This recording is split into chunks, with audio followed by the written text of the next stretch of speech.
prévoyez de visiter Pékin en Chine, mais vous ne savez pas où aller et vous ne savez pas quoi faire, alors cette vidéo est pour vous.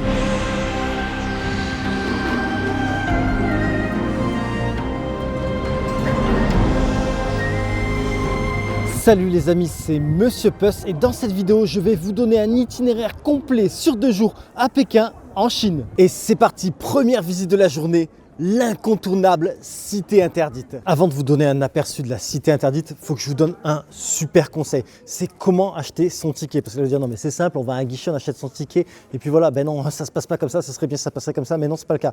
Normalement, il faut aller sur WeChat, télécharger une mini application dans WeChat qui est tout en chinois, faire la réservation comme ça. Mais en fait, c'est impossible. C'est impossible, c'est une galère, mais incommensurable. Vous allez perdre du temps, mais comme pas possible. Donc le mieux, c'est de réserver en ligne. Comme ça, vous pouvez réserver même déjà avant votre voyage en Chine, avant que vous arriviez en Chine. Si vous voulez annuler, vous pouvez annuler facilement. Et le paiement est sécurisé. Donc ça, franchement, ça va vous simplifier la vie. Parce que je vous jure, si vous essayez de faire par vous-même avec WeChat, c'est fini. Vous allez perdre un temps pas possible. C'est foutre en l'air votre matinée. Moi, ça m'est déjà arrivé. Du coup, maintenant, je réserve tout le temps en ligne. Carrément. Pour la cité interdite en ligne. Donc, si ça vous intéresse, je vous mets un lien en description. Vous cliquez sur le lien en description, faites votre réservation et clairement, vous allez gagner du temps et vous simplifier la vie. Maintenant que vous avez votre ticket, bienvenue au cœur du pouvoir de la Chine impériale, la cité interdite. Véritable chef-d'œuvre architectural qui s'étend sur 72 hectares. Et je vous le dis clairement, même en une visite de 4 heures, vous n'avez qu'un aperçu du lieu. Construite sous la dynastie des Ming, elle a vu défiler 24 empereurs entre 1420 et 1912. Petite anecdote, sous les 2 dynasties, l'utilisation des tuiles vernissées jaunes était strictement réservée aux édifices impériaux. Si toute autre personne utilisait du jaune pour son toit, alors il risquait la peine de mort. Regardez ici, vous avez une statue de lion. D'accord? Jusque-là, tout est normal. Mais comment savoir si ce lion est une lionne ou un lion? Qui est le mâle, qui est la femelle? Parce que vous en avez 2. Mais en fait, c'est tout simple. Vous voyez, ici, on voit que le lion, la lionne, joue avec son lionceau. Elle a son petit bébé, c'est la femelle. Tandis que le mâle, le lion, lui, a la patte sur une balle. Et donc, c'est sur une balle, sur une boule. Et lui, donc, c'est le mâle. C'est la manière de le différencier.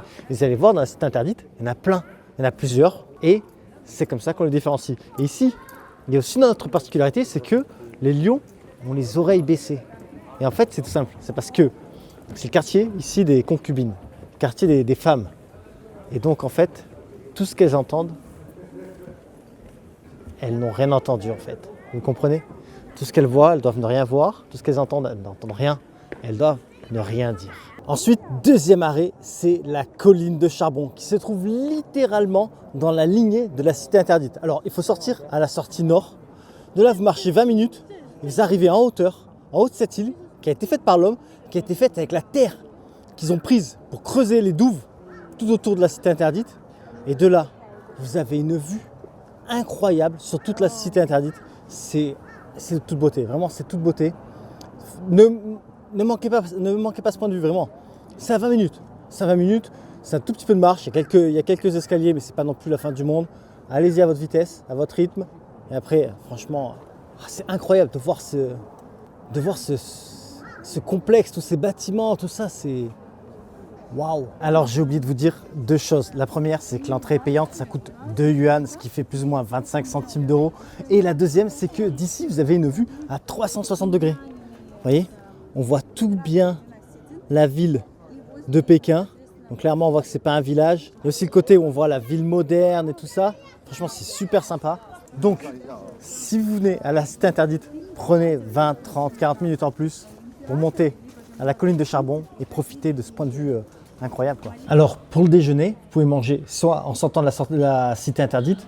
Quand vous sortez la sortie nord, il faut prendre à droite, ou sinon vous sortez directement par la sortie est, et là il y a des petits restaurants tout autour. Ou sinon vous faites comme moi, vous sortez la sortie nord, vous montez directement à la colline de charbon. Au point de vue, c'est juste à côté tant qu'à faire. Puis après, là j'ai pris le taxi pour aller à un prochain arrêt qui est le Palais d'été. Au Palais d'été, il y a des petits restaurants. Là, je me suis arrêté à un petit restaurant juste à côté de l'entrée. Je me suis pris des nouilles avec du bif et des dim sum avec du cochon. Ça m'a coûté 36 yuan, ce qui fait plus ou moins 4,50 €. Donc on va voir si c'est bon. On va commencer par le dumpling. Pas mal, hein? Oh, ça c'est au porc. Franchement, passe bien. Il n'est pas sec. La farce est bonne.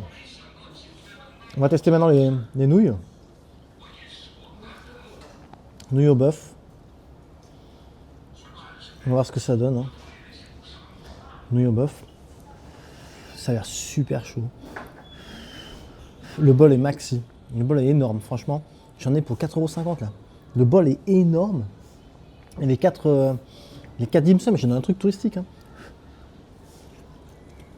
Le bœuf est relativement tendre.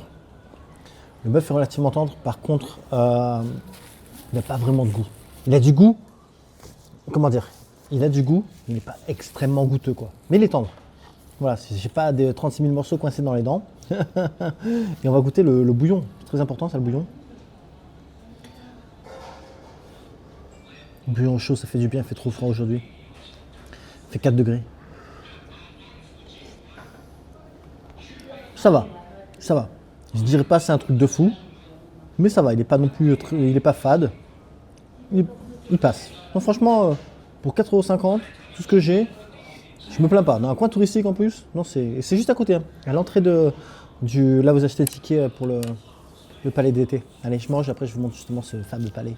C'est donc le ventre plein que je suis au bord du lac Kuming, là où se trouve le palais d'été, juste derrière moi. Alors, pour avoir cette vue de dingue, il faut passer ce petit pont. Vous passez le petit pont, et de là, vous avez une sorte de presqu'île artificielle, et vous avez une super vue sur le palais d'été. Après, il faut savoir que l'entrée est payante. Ça coûte 20 yuan, ce qui fait plus ou moins 2,50 €. Et de là, vous pouvez vous promener tout au long du lac, monter au temple et tout ça. Franchement, c'est un endroit magnifique. Sauf que là, il y a une petite brise. Et début mars 2026, je me caille. Voilà, je suis à 2 doigts de perdre mes oreilles. Ce qui est génial au palais d'été, c'est qu'il y a beaucoup moins de monde que la cité interdite. Et en plus, vous venez à cette heure-ci, donc il est 3h30 environ. Il y a beaucoup moins de monde. Et vous pouvez trouver des endroits qui sont comme là, vous voyez. Il n'y a quasiment personne. C'est magnifique. Le lieu est... Je sais pas, ça dégage quelque chose, franchement. Dans le palais d'été, il faut le faire aussi. Hein. Quand vous venez à Pékin, de toute façon, là, tout ce que je mets, vous le faites. Hein. Voilà. Hein. Le palais d'été était utilisé autrefois comme résidence secondaire par les empereurs. Le site s'étend sur presque 300 hectares et se compose principalement de jardins, de pavillons, de temples et d'un grand lac artificiel. Parmi les éléments les plus connus, il y a le long corridor qui est une galerie couverte de plus de 700 mètres de long. Le palais d'été a été partiellement détruit à plusieurs reprises au cours de son histoire, mais il est désormais entièrement restauré et classé comme patrimoine mondial de l'UNESCO.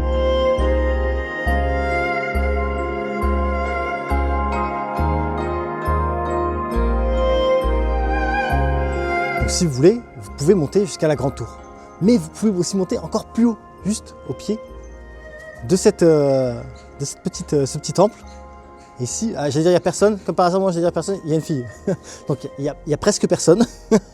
Mais c'est sympa quoi en fait. Donc en fait ça ne s'arrête pas. C'est pas quand vous êtes monté à la tour, ça y est, je suis arrivé au plus haut. Non en fait après il y a un chemin qui monte et puis de là vous arrivez à cet endroit. Franchement ici, prenez votre temps, ne vous pressez pas. Bon déjà c'est super grand, mais en plus comme ça au moins, vous pouvez tirer jusqu'au coucher de soleil. Donc vous avez des petits pavillons comme ça sur le long du lac, ou même directement depuis la promenade. Mais le mieux c'est quand même un pavillon comme je suis ici.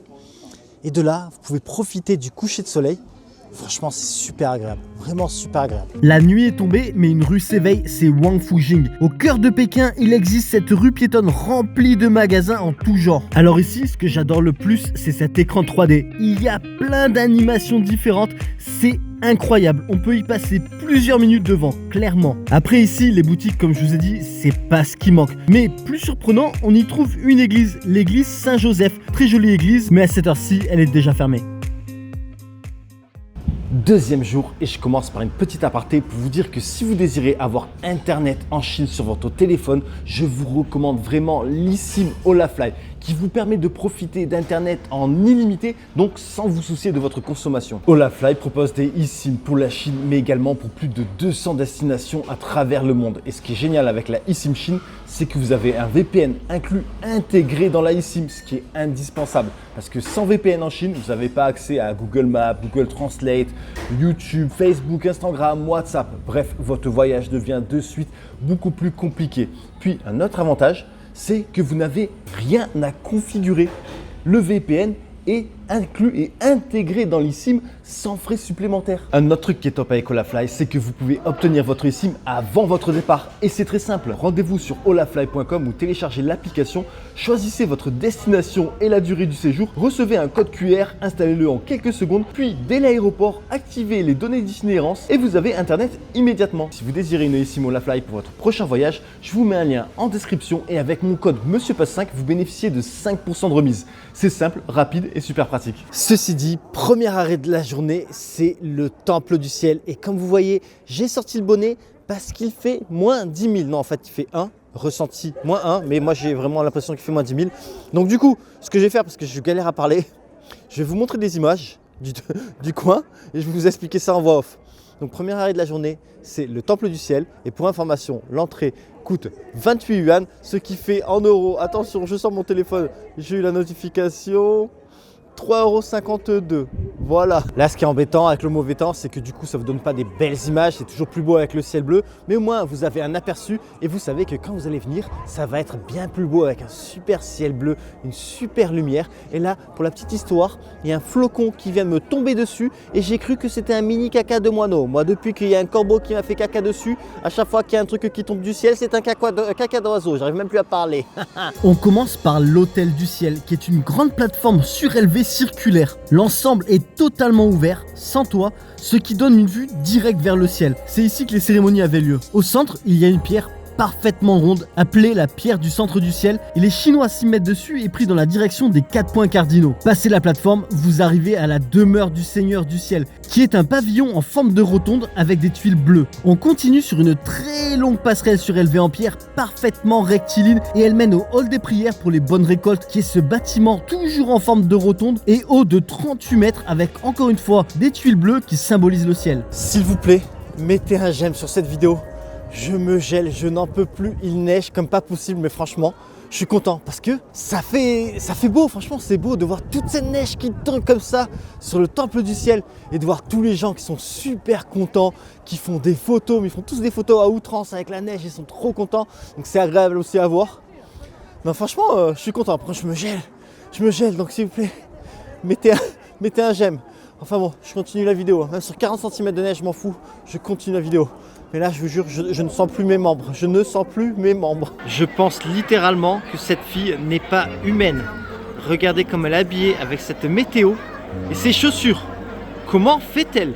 On continue, vous allez voir ici aussi des bâtiments avec des tuiles vertes qui, elles, symbolisent la terre. Le complexe fait 267 hectares et est aussi inscrit au patrimoine mondial de l'UNESCO. Selon la croyance chinoise de l'époque, le ciel était rond, d'où la forme ronde des bâtiments dédiés au ciel en plus de leurs tuiles bleues. Tandis que toujours selon la croyance, la terre était carrée, donc les bâtiments avec les tuiles vertes sont à 4 côtés et non ronds. À l'intérieur de certains bâtiments, certaines salles ont été transformées en espaces d'exposition qui présentent des objets liés aux anciennes cérémonies impériales, avec des instruments de rituel et tant d'autres. Ici, on peut facilement y passer 2 à 3 heures.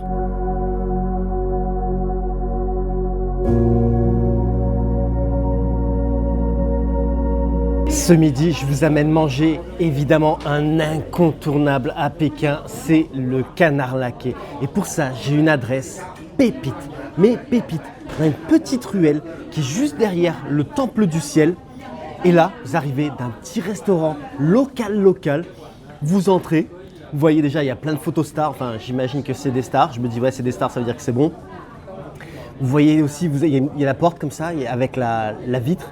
Et vous pouvez voir le monsieur qui cuit les canards au feu de bois. Déjà, rien que ça vous donne l'eau à la bouche, un truc de malade. Bon, par contre, le problème, c'est que ici, vous pouvez que commander des canards entiers pour 2 personnes. Sauf que moi, je suis tout seul. Donc sans surprise, j'avais pas le choix, j'ai pris un canard entier, donc ça me coûte un peu plus cher. Voilà, donc je suis pas prêt de perdre du poids, mais c'est pas grave. Parce que par contre, je suis prêt de me régaler. Maintenant, comment ça marche? Donc quand vous commandez le canard, on vous amène le canard là qui est cuit. Vous avez aussi des petites galettes, vous avez de la sauce, vous avez des petits oignons, ça s'appelle des cébettes. Et de là en fait, comment ça marche? Tout d'abord, vous prenez une galette, ensuite vous prenez un morceau de canard laqué que vous trempez dans la sauce, puis après vous faites de la peinture. C'est-à-dire que vous mettez la sauce sur toute la galette. Vous reprenez un autre morceau et un troisième morceau que vous mettez dans votre galette. De là, vous rajoutez un peu de petit oignon, du concombre comme vous voulez. Et alors là, c'est le moment le plus dur, c'est-à-dire c'est le moment où je dois le plier. J'ai tout le monde qui me regarde derrière, sur le côté. Ah, je donne le meilleur de moi-même, j'essaye. Après, il faut le replier comme ça en bas. Oh, il rigole.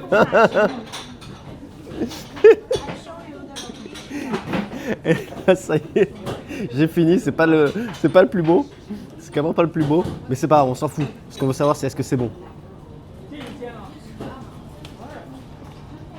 C'est trop bon. C'est trop bon. Le canard, il est fondant. Il a du goût.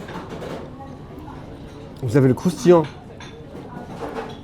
de la peau, de tout, de ce mariage avec la sauce, l'oignon. Si vous voulez, vous pouvez mettre un peu aussi du concombre, si vous voulez.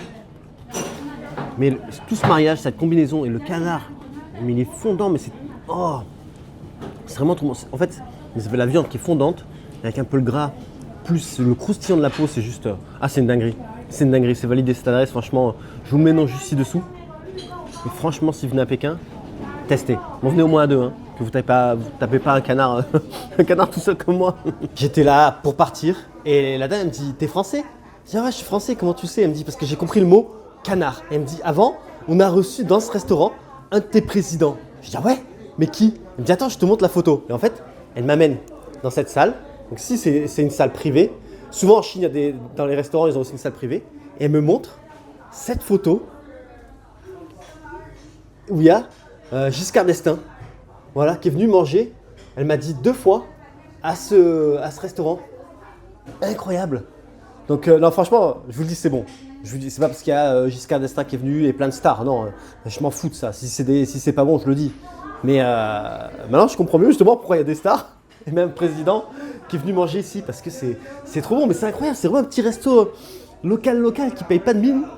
Il y a plein de monde qui vient, c'est pour une bonne raison. Hein. Maintenant, cet après-midi, je vais vous donner un aperçu des Hutong de Pékin. En fait, ce sont des petites ruelles étroites. C'est en gros le vieux Pékin.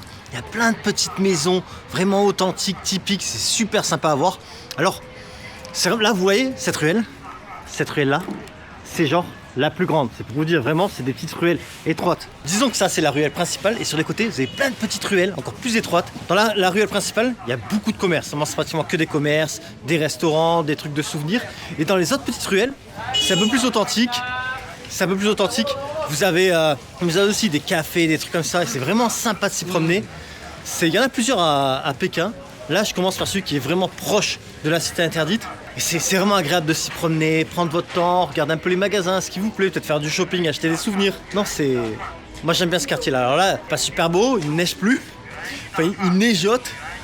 Mais ça reste quand même agréable à visiter. Dans plein de vidéos, je vous dis, ouais, les Chinois, ils sont vraiment trop gentils, nanana. Eh ben là, encore une fois, je rentre dans un magasin. Depuis ce matin, je me gèle. Je sais pas, ça doit être écrit sur mon front que je suis au bout de ma vie. Je rentre dans le magasin. Et là, il y a une fille de, je sais pas, 25 ans. Elle me dit, ouais, mais ça se voit que t'as trop froid. Attends. Et là, elle revient. Elle me donne un verre d'eau chaude. Normal. Je dis, tiens, et tout, ça va te réchauffer, et tout, nanana. Mais franchement, c'est incroyable. Je vous jure, ils sont vraiment trop gentils, les Chinois. Là, pour gagner en température, je suis rentré dans un magasin où il nettoie les oreilles. Et il fait super bon.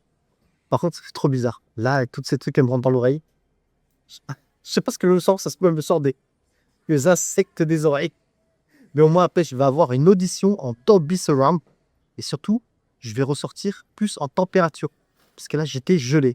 Donc là, j'ai pris l'option sinon à 68 yuan, qui fait plus ou moins plus de 15 €. Mais ça commence à partir de 40 yuan, ce qui fait 5 €. Franchement, c'était rigolo, ça fait des sensations bizarres dans les oreilles. Regardez, c'est dégueulasse. En plus, La fille, elle vous montre. Elle vous montre. Ah là, le même. Elle me met un pinceau, j'ai des sensations. Ça fait des guilitres. Le pinceau, ça fait des guilitres. Les gars, elle est en train de faire un truc de fou. C'est un truc de fou. J'ai l'impression que j'ai un marteau-piqueur dans l'oreille. Un truc de malade. Un truc de malade. Alors là, peut-être que vous allez dire, non mais monsieur Puss, t'es vraiment dégueulasse, t'as vu la météorite qu'elle a sortie de ton oreille. Alors, figurez-vous que déjà, j'ai nettoyé mes oreilles ce matin avec le coton-tige et je savais même pas que j'allais faire ça. Je vous jure, si je mens, je me coupe ce que j'ai entre les jambes sur la place publique. Donc, je ne mens pas car j'y tiens. Ceci dit, c'est vraiment un truc que je vous conseille de faire. Où vous soyez, en Chine, au Vietnam, moi je le fais principalement souvent au Vietnam. En Chine, au Vietnam, en France, peu importe. Parce que, en fait, ça c'est vraiment de la cire. C'est des choses en fait qui viennent avec le temps. Et moi je l'ai fait au Vietnam il y a 2 mois de ça. Et regardez, vous avez vu le rocher qu'elle m'a sorti. Donc franchement, faites-le quand vous pouvez, se trouver un magasin qui peut vous enlever justement cette cire de votre oreille. Parce que même si vous allez vous laver les oreilles avec le coton-tige tous les jours, il y aura toujours cette sorte de croûte de cire qui sera sur votre oreille. Donc voilà, ça n'a rien à voir avec Beijing, ce que je vous raconte là, mais c'est un retour d'expérience sur le fait que vous voyez, même que je me nettoie les oreilles souvent, même ce matin même, mais regardez le rocher qu'elle m'a enlevé. S'asseoir et se réchauffer dans le magasin de nettoyage d'oreilles, c'est bien, mais là j'ai besoin de plus. Et donc je suis allé d'un café, parce que j'ai dit il y a plein de petits coffee shops ici. Ici, celui-ci s'appelle 16 mm, donc c'est un peu décoration de film et tout ça. Mais bon, ça je m'en fous complètement. Moi je veux une boisson chaude. Je me suis pris un latte là. Oh, rien que quand je le touche, vous savez pas, mais je revis. Donc il m'a coûté 30 yuan. 30 yuan, ça fait, alors je vous dis encore une fois, j'ai la notification. Ça fait 3,77 € pour être exact. Et donc, je m'en fous du prix. Moi, je veux juste me réchauffer. Mais franchement, c'est un bar et un café-bar. Super sympa, j'aime bien la décoration. Et puis aussi, il y a un petit rooftop. Mais là, il fait trop froid, c'est mort. Il y a plusieurs d'ailleurs dans ce coin-là, dans les Hutong, des petits café-shops avec un petit rooftop. Mais bon, c'est bien quand il fait une température agréable. Des Hutong à Beijing, il n'y en a pas qu'un seul. Là, j'en suis à un autre qui est pas loin du premier que je vous ai montré. Celui-là, il est super sympa parce qu'il est au bord du lac. Donc franchement, vous marchez dans les ruelles. Encore une fois, il y a beaucoup de restaurants, beaucoup de magasins de souvenirs et tout ça. C'est super sympa. Justement, il y a la balade au bord du lac. Bon là, il fait pas super beau. Je galère à parler, c'est horrible. Il fait pas super beau. Mais c'est quand même super sympa. Après, comme vous avez vu, je vous ai pas fait une vidéo surchargée. Parce que vous pouvez comme ça vous imprégner de la ville, mieux découvrir, mieux profiter. De toute façon, la cité interdite, ça se fait pas en 2 minutes. Le palais d'été, ça se fait pas en 2 minutes. Le temple du ciel, ça se fait pas en 2 minutes. Donc franchement, croyez-moi, c'est vraiment un itinéraire agréable à suivre, qui va vous faire découvrir Beijing et qui va vous faire profiter de vos 2 jours ou plus si passez plus. Donc ceci dit, maintenant on continue et je vais bientôt aller manger. Là je meurs, je me gêne, j'arrive plus à parler, c'est horrible. Ici, n'hésitez pas à vous perdre entre guillemets et à être curieux, car dans tous les cas, à un moment ou un autre, vous allez retrouver votre chemin. C'est pas immense non plus. Puis, quand la nuit tombe, tout commence à s'illuminer. C'est super sympa et joli à voir. Vous allez voir dans les Hutong, il y a plein de petits stands de bouffe, des snacks, quoi. Il y a plein de restaurants, donc franchement, je suis clairement pas choix qui ment. Moi là, je suis rentré dans la food court. Le food court, pour rappel, c'est un endroit où vous avez des stands sur le côté et les tables au milieu. Et donc, choisissez ce que vous voulez. Et s'il vous plaît, et ça, c'est une table et vous mangez. Voilà, j'ai pris ce stand qui fait des nouilles sans soupe. Et vous mettez ce que vous voulez dedans, vous rachetez ce que vous voulez. Ça m'a coûté 25 yuan. Et donc, je vais mélanger et voir si c'est bon. Donc, j'ai pris un peu de la sauce épicée avec du bœuf, des haricots, du céleri, des pousses de soja et des cacahuètes. Donc là, je suis en train de bien mélanger. Et au final, on va tester. Oui, c'est ça vaut. Si c'est bon, quoi. Ça vaut 25 yuan, ce qui fait un peu plus de 3 €. Hein. Un peu plus de 3 €. Ah, j'arrive pas à manger, j'ai les mains tellement froides. J'arrive pas à utiliser les baguettes. J'ai plus à utiliser les baguettes, j'arrive pas à boucher mes lèvres, mes doigts. C'est horrible.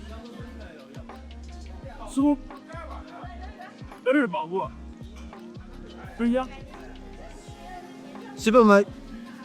C'est pas mal. C'est pas le plat le meilleur que j'ai mangé de ma vie, je donnerais 7 sur 10. Mais franchement, ça passe. Les nouilles sont bonnes. Elles sont entre guillemets al dente. La sauce est peut-être un peu trop forte. Dans le sens où elle prend vachement dessus sur tout le reste. Mais sinon, franchement, ça fait le boulot, quoi. Pour ce soir, ça fera le boulot. J'ai pas envie continuer à marcher et trouver. Je voulais rentrer encore une fois dans un endroit où il faisait chaud et manger. J'arrive plus à parler. Je n'y arrive plus. En Chine, il y a un truc que j'adore, je crois que j'en ai déjà parlé dans une vidéo, c'est ces genres de brochettes avec des fraises glacées, un peu comme une pomme d'amour, mais avec des fraises. Là, elle m'a coûté 20 yuan, ce qui fait un peu plus, qui fait plus ou moins 2,50 €. D'habitude, c'est maxi bon. Là, je sais pas si c'est la saison des fraises, donc on va voir ça de suite. Oh mon dieu. Oh mon dieu, mais les fraises chinoises, elles sont tellement juteuses, mais tellement bonnes. J'ai jamais été déçu. Ah, elles sont incroyables, incroyables. Un goût juteux et sucré, mais sont incroyables.